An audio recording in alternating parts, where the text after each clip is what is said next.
obviously you got a lot of flying in your background, and you got military in your background. I know you're a supporter of those people.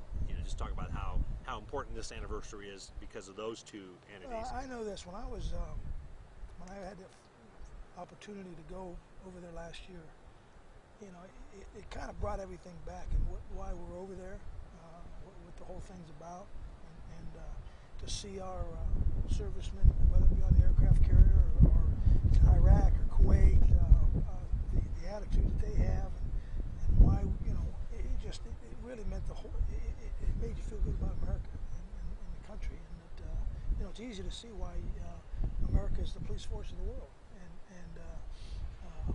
but all those things kind of came back. I can remember getting off in Kuwait, or maybe it was in Kuwait, thinking, man, oh man, this is what 9/11 is all about. So, most of your kids on the team were in grade school at the time of that. I talked to Nathan about it a little bit. They all kind of remember some version of what you told me about coming off looking at the TV or whatever. But do you think they appreciate what's going on in the time, or is it too? Well, are they too young to think about it? It's kind of like when President Kennedy was assassinated. I can remember. I didn't realize the impact of it. I can remember what happened. I think until you really see it, see kind of what I don't know if you can realize other than the impact of what it had on America and the families and the people that were there. I mean, it's a touchy thing. It really is.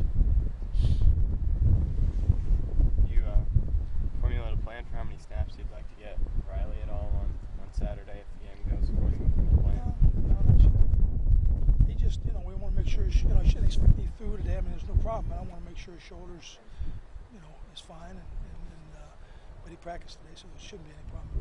We've talked a little bit about it, but not formulated a plan, no. Try to do some new things with schemes and personnel if you're playing a team where you're heading into conference in a big Arizona State game here. No, I think you do what you do. I don't think you try to get fancy. I don't think I kind of been brought up from the philosophy is you do the things that you do and you try to get better at them. I think every game you have a new wrinkle, and I think every team you better respect. Right now, we practiced this morning.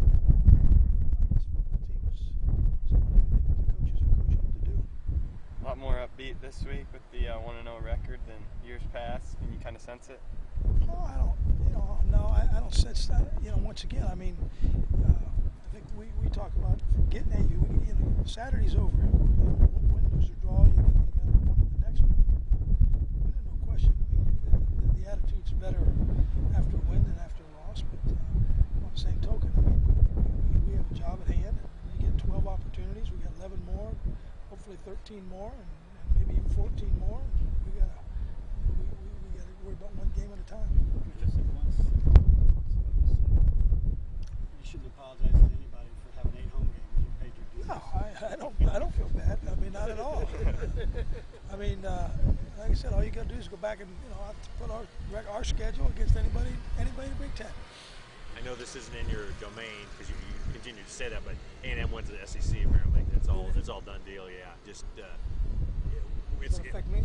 Doesn't only if you play an SEC someday. You might play them in a bowl game or something, but